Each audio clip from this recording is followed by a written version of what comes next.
those reports on the variants of He Who Remains. I guess one of them caused a little bit of a ruckus on 616 Adjacent Realm, but they handled it, so. Hey, welcome back to ScreenCrush, I'm Ryan Airy. So Avengers Doomsday is going to be about Robert Downey Jr.'s Doctor Doom threatening the multiverse. But remember, Marvel scrapped their original plans for Jonathan Majors to threaten the multiverse in Avengers the Kang Dynasty. Now, we'll never get to see that movie for reasons we'll talk about in a bit, but a new report by leaker My Time to Shine Hello has just said what this movie was actually going to be about. So we're going to go over everything in that leak, which we have not independently verified, by the way, so take everything with a grain of salt. And then I'm going to bring on Colton Ogburn and Tommy Bechtold to discuss if this could still be the plan for Avengers Doomsday and Secret Wars. Or, you know, maybe the Russo brothers will want to go in an entirely different direction. And before we get rolling, guys, I want to share with you this awesome new RDJ Doom-inspired merch for sale at our merch store. We have RDJ in this classic Obama Hope poster with Doom at the bottom, the somehow Robert Downey Jr. return, and many, many other pieces of Deadpool and Wolverine-inspired parody merch like Wilson and Howlett, LFG, and many more. We love designing this merch for you guys. Shopping our merch store helps out our channel so much. Thank you for watching. The links are below. So if it seems like the MCU is a little listless after Endgame, it's because that's true. There are reports that internally they knew they were leading up to Secret Wars, but they didn't know exactly how they were going to get there. But then, when producers saw Jonathan Majors' performance in Loki, they decided to pin their entire saga onto this guy's villain. Majors also reportedly had a contract stipulation that only he could play Kang the Conqueror, so Marvel was now locked into the Multiverse Saga, where their new star could apparently play variants of himself in multiple movies leading up to Avengers the Kang Dynasty. The problem was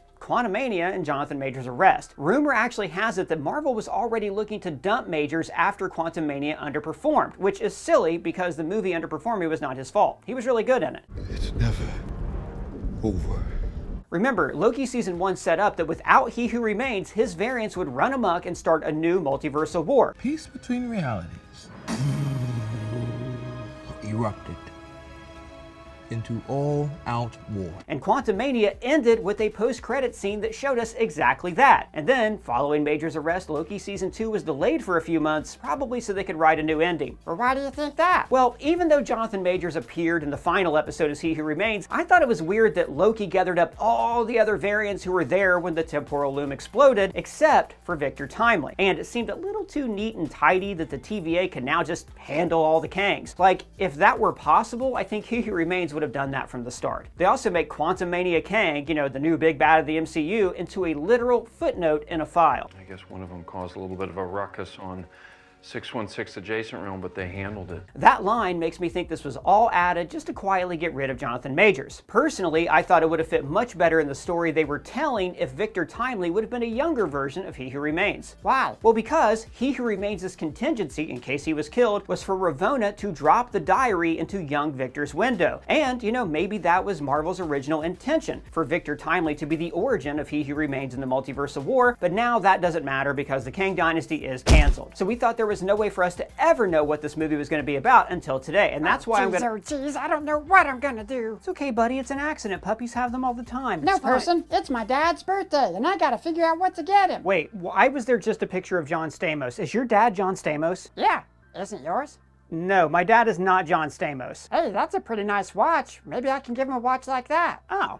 Thanks, man. You like my watch? It's actually made by Holzkern. They're the Austrian accessories company that specializes in unique products made from wood and other natural materials. And they're the sponsor of this video. This watch is called Space Dust. It's made from walnut wood and blue marble. Holzkern makes fantastic, one-of-a-kind timepieces that are made with natural products. Jeez Louise, a wooden watch. Oh yeah, man, and it feels great on your wrist. Plus, I like knowing that all of their wood is FSC certified and that they're working to fight deforestation. Hey, I like those glasses. You look like Matt Murdock. Thanks, man. These are called Radiant M, and they're made from walnut and antique silver. Holzkern is a small, family-owned company based in Austria that has served over 1 million happy customers, and their products are made in small quantities, which ensures every item meets a high standard of quality that will last you a very long time. They also offer free express worldwide shipping, with products typically arriving within 2 to 5 business days. So if you're looking for a great gift or just a unique accessory for yourself, click a link in the description and use the discount code ScreenCrush to get 10% off your purchase. You won't regret it. I love my Holzkern watch, and I think you will too. Now back to what I was saying. So let's talk about this leak from My Time to Shine Hello. They claim, in this film, the TVA began gathering anchor beings from across the multiverse, believing they are the only ones powerful enough to defeat the Council of Kangs. Tobey Maguire and Andrew Garfield were the anchors for their respective realities, while Tom Holland's Spider-Man served as the anchor for Earth 616. The movie was intended to be smaller in scope compared to Secret Wars, focusing on Holland's Peter Parker, Tobey Maguire, Andrew Garfield, Hugh Jackman's Wolverine, and other anchors like Nick Cage's Ghost Rider. The plan was for all of them to ultimately fail, leading to the collapse of the multiverse and Kang's creation of Battleworld. This would then set the stage for Secret Wars, where other MCU characters and additional multiverse figures would converge on Battleworld. Now,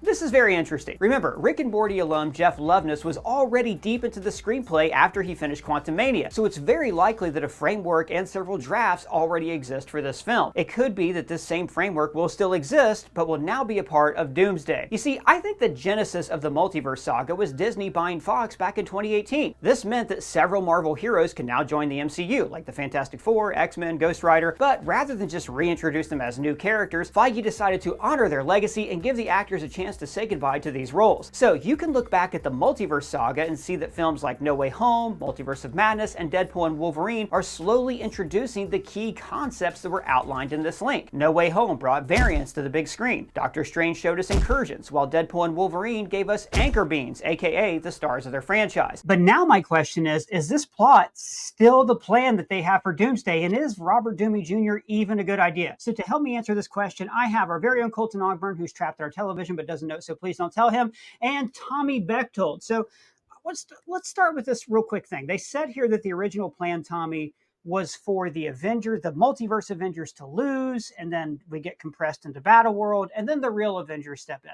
This is obviously copying the format of Infinity War and Endgame, where the team was separated, they lost, and then they had to fix their mistakes in Endgame. With this, it seems like we would have had a bunch of cameos in this movie, which would have been fun. Multiversal Ghost, like Nick Cage Ghost Rider, Hugh Jackman Wolverine, Tobey Maguire Spider-Man. But to go from that to, well, here's the real Avengers. Like, here's Sam Wilson, Captain America, and all those people meeting for the first time, that doesn't seem very effective. Do you think this format would have worked as well as Infinity War and Endgame?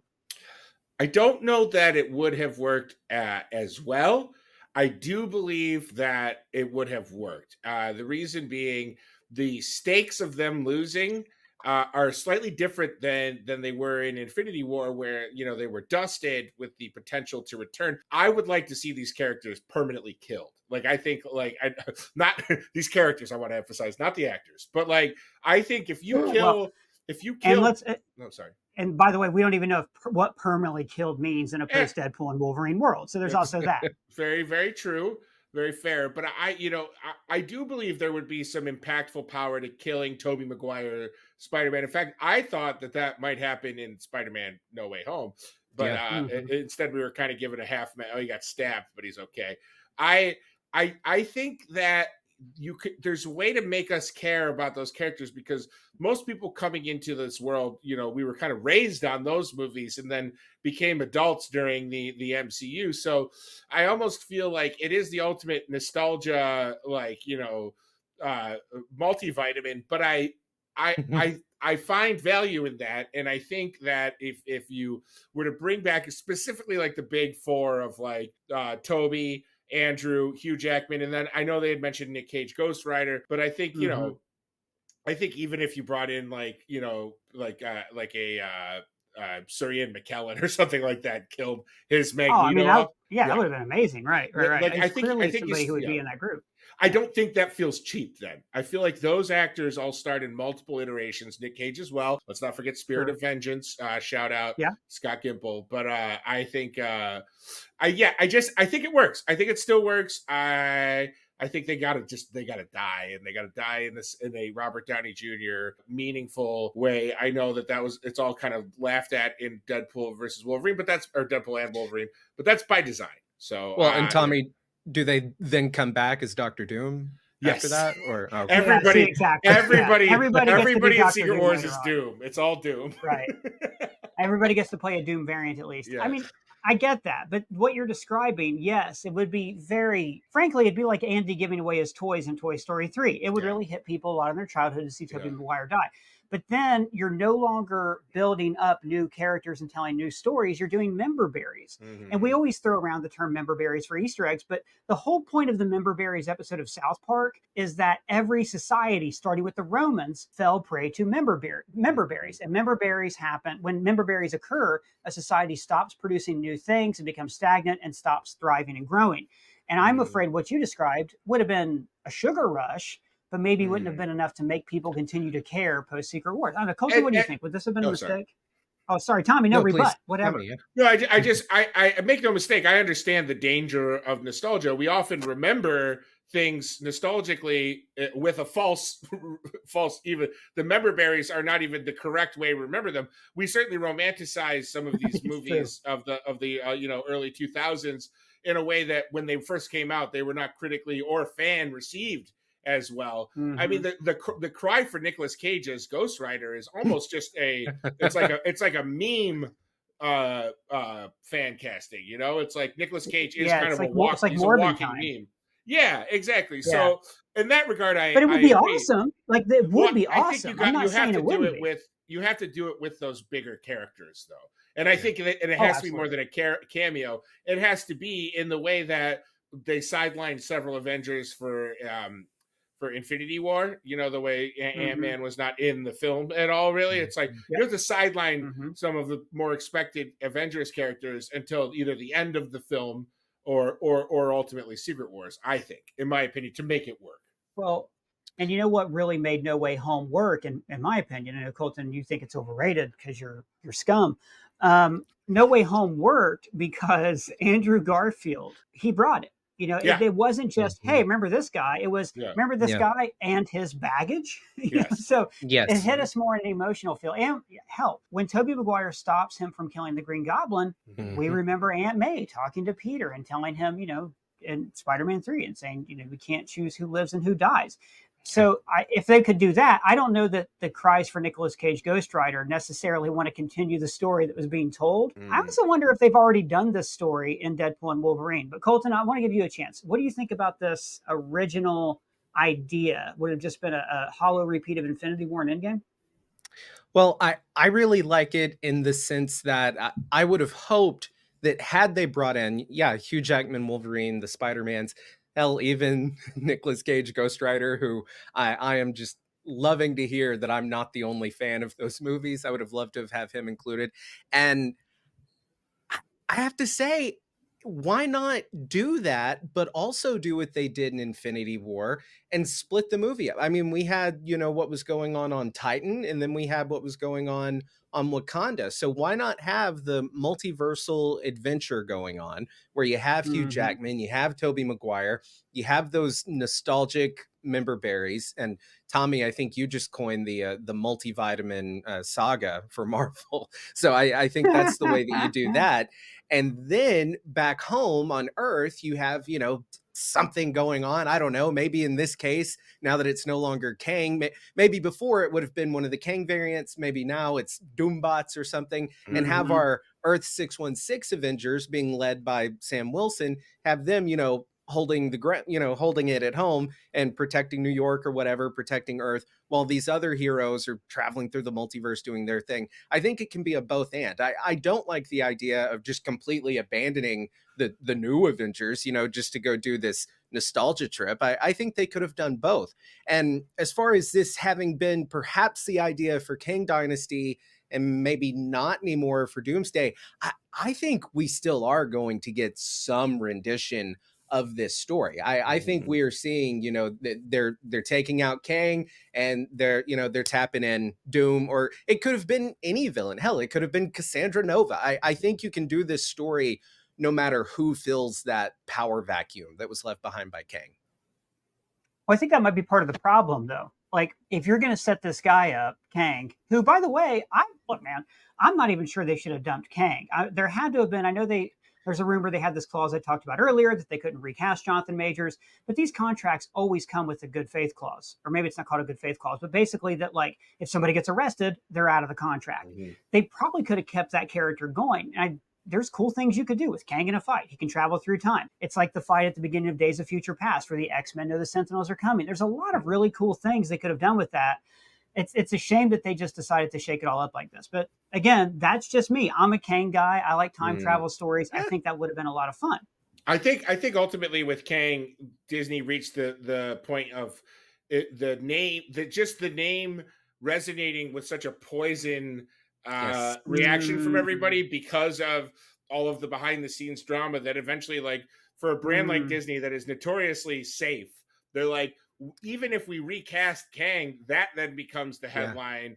And it's no longer about anything on the screen anymore. It's all about, did Jonathan Majors deserve to be replaced? I obviously, I think most people would agree yes, but some do not. And those people are going to be loud and vocal. And you're going to get tons and tons of videos saying in defense of, that he was wrongly fired or whatever. Or also like whoever replaced him isn't as good. In the end, it's like, as much as it sucks, and I love the character of Kang as well, and I want them to, hopefully at some point when the ground is no longer so radioactive, reintroduce Kang again.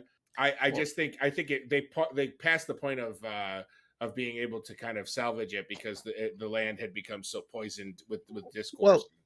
Well, Tommy, and you make a good point that yes, the Jonathan Majors stuff was totally going to bring them down. And I've heard some discussions of people saying, oh, it's not fair that Jonathan Majors got canned, but like say Ezra Miller didn't, or Robert Downey Jr., had his issues like with drugs and he was in jail and all that. You have to remember this. That was a long time ago for Robert Downey Jr. Robert Downey Jr. was, able to. He did a decade of career rehabbing before he even got Iron Man, or at least a solid 5 to 6 years of like complete and did time for it too. Yeah, it wasn't just I actually served in prison.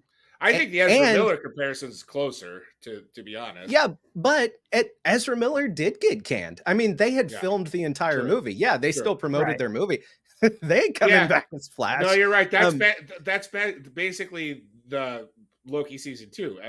Ezra Miller's Flash movie is Loki season 2. That's exactly where I was going, Tommy. I think you have a great point with that. And as far as the Kang and Jonathan Majors thing goes, I think even take out the Jonathan Majors thing from the equation. I think Kang, just that name, that character, unfortunately became a bit of an arbitrage for them because it was connected to this time in the MCU that just was not being dug really by fans. And I think with it came confusion and burnout and all of that. So I kind of appreciate that they took the opportunity to say, you know what, doing something new. I think as soon as Kang was defeated by Ant-Man, I think that is what made fans turn on him. Because, guys, I remember the 2 months leading up to Quantumania. We had so much fun with these Kang theory videos. I think Tommy, you guys did too over at the place you used to work. Like, the just being able to do like, oh my God, so if Kang's all powerful, what is he manipulating along the way? It made him seem like he was such a badass. And then, look, I like Quantumania, but Ant-Man should have died, man. Like, that's what I was just going to say. I mean, the dozens of theory videos that we put out back then, and even just panel discussions, the one consensus point was like, Kang's definitely got to kill Ant-Man in this movie, right? Like, it just makes sense that Kang kills Ant-Man. There's no freaking way. And then instead, Ant-Man basically just beats him 1v1. It's like without using ants. And Paul Rudd versus Jonathan Majors. Right. Jonathan Majors' arms are the size of my legs. He's like, I mean, we like to joke Kang was killed by ants. He wasn't. And I actually kind of think the part where Hank, comes up with all the ants is like one of my favorite moments in the movie. Me too. But no, it was ridiculous. So that kind of soured everybody on the character within the context of the MCU. And Colton, I'm the guy. I'm like, recast them. This character is eternal. This character came from Jack Kirby's mind and, was placed on a page with ink and pen.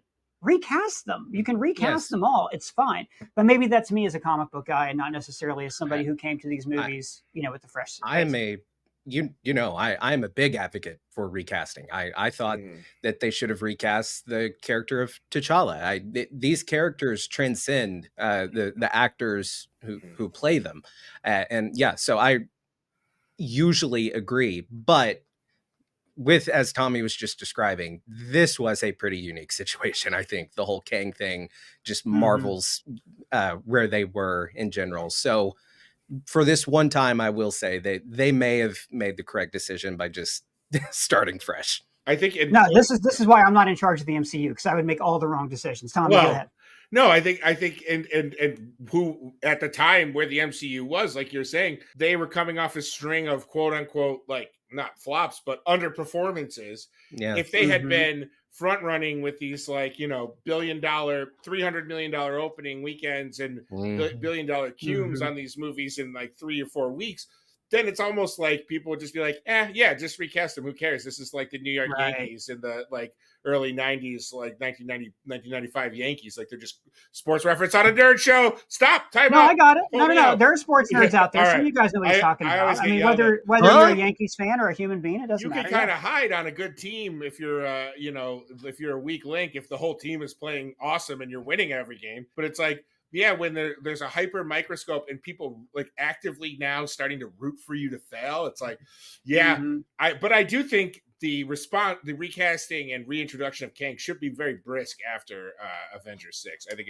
he should, if they want to keep using the character, I agree. I think he should be next man up. But I also think they could bring in Ultron again. There's villains who I think they underuse or misuse. Absolutely. Who are, really. But there's still so many that they haven't even got to touch. Absolutely.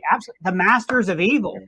Yeah. Oh, I know. And Ultron, you can tell, like, they just keep using him in What If. It's like, obviously they still love the character. Like, come on. Right. Ross Marquand does a pretty good James Spader, so why not? So, okay, we're talking about recasting, and I want to talk about how all of this sets up Robert Downey Jr. Now, I do think Loki season 2 handled this as best they could when they added in some like reshoots, what I think were reshoots with Owen Wilson saying, well, they handled it. I guess everything's fine. Pretty clear you can't have Jonathan Majors back for these reshoots. So when directors like J.J. Abrams in Rise of Skywalker had to deal with the loss of Carrie Fisher, it's always nice to see how they can deal with this sort of thing. Now, though, that's clean slate. They need a new big bad. I think they were right to go after to make it Doctor Doom. If you really you're going to bring back Thanos. But I want to get back to like what we were talking about before. You're going to have variants, this multiverse saga, Robert Downey Jr. Colton, I know you're a big fan of this casting. You've swayed me closer to your side. Tommy, where do you stand on this casting? I don't think we've heard from you yet. I am always wrong. Whatever I think my knee-jerk reaction to a casting is, I'm almost always wrong. So when I first heard about this casting, my response was like, what? No, come on. This doesn't make sense. Yeah. And then I kind of talked myself into it. Ultimately, I'm on board with it. I think it will work. I think the Russo brothers and Robert Downey Jr. have this working relationship that is obviously so lucrative for the three of them and for Marvel. Like, I'm sure they have the plan for how he's going to be presented as Doom. I can't imagine it's going to be Doom that we never see his face, even though that is the comic book Doom. So it's like, it is kind of like, it better be though. I mean, I'm sorry. I don't want to cut in here, but Colton, you said on one of our last talkbacks, you talked about how, look, he has to be a variant of Tony Stark because it's a multiverse saga. It's about choice. That all sounds great. Guys, I've seen Fantastic Four movies where we see Dr. Doom's face and they suck. I agree. Doom wears a mask. I agree. If you want to do a heads up display of him in the mask where you show his scarred, horrible face, maybe. No, I am not saying have Robert Downey Jr.'s face plastered all over the movie. No. I'm fine with him being in the mask. All I meant by that is that there is absolutely zero reason to bring in Robert Downey Jr. That's to play my Dr. kind Doom. of my question is. Yeah, it's not unless it's a cash grab. I mean, which I don't want to. I'm going to play devil's advocate here. I don't necessarily think it is. It's Disney. It is a cash grab, but it's also a very creatively interesting cash grab. Right. Tommy, was that your first reaction when you heard this? Like, oh. Well, my first reaction was that, this character is going to be ruined by this. Like, this doesn't make any sense because the entire way they fudged with Iron Man's, like, the logic of Iron Man, where his visor would flip up for no reason to show Robert Downey Jr.'s face. Sure. Yeah, there are bullets flying. And he's like, well, let me pull this up so I can say something quippy. And I'm like, well, and also, I will say this. I got so conditioned on Tony Stark and Robert Downey Jr. being one almost, where you forget Robert Downey Jr.'s acting abilities. And then you see him in Oppenheimer as a joyless, just downright kind of just shitty human being. His role in Oppenheimer that he won an Academy Award for. And you're like, oh yeah, this man is a very, very talented actor that doesn't necessarily have to be like billionaire playboy. He can be like, Eastern European royalty, megalomaniacal, despot ruler. So yeah, I'm bullish on Robert Downey Jr. being able to pull off the acting performance, but it's, again, if it is one of those things, like Hugo Weaving in V for Vendetta, where it's basically like, how many times do we think Robert Downey Jr. or Pedro Pascal in Mandalorian, where it's like, how often do you think he's actually on set versus how often do you think he's in a recording? Oh, never anymore. Yeah. Do also you had guys... Cillian Murphy sitting right over there. So, I mean, that's all I'm going to say. Well, I think Cillian Murphy will be 616 too. I do believe. Yeah, I think so. I believe eventually, by the end after of the this, reboot. Do you guys think that Disney will have the nerve to not show his face at all, like in Doomsday, like save it for Secret Wars? I wonder if they'll do a like cracked mask partial showing of his face, and it'll be like, like his mask will be like this part will be off or something. Like black suit Spidey's just like wailing on him. Or like, and we get a Hayden Christensen Vader, like where like the voice thing is breaking or whatever. Here's where I kind of lean on it. Maybe in the Fantastic Four, we'll see his face. I assume he'll be in Fantastic Four. I don't think you just bring him in for the Avengers. And maybe that's when the accident happens. Mm-hmm. It's an origin film, first steps. That makes sense. There's two schools of thought on Doom. One is because he's a person whose origin's been told and retold in different ways, right?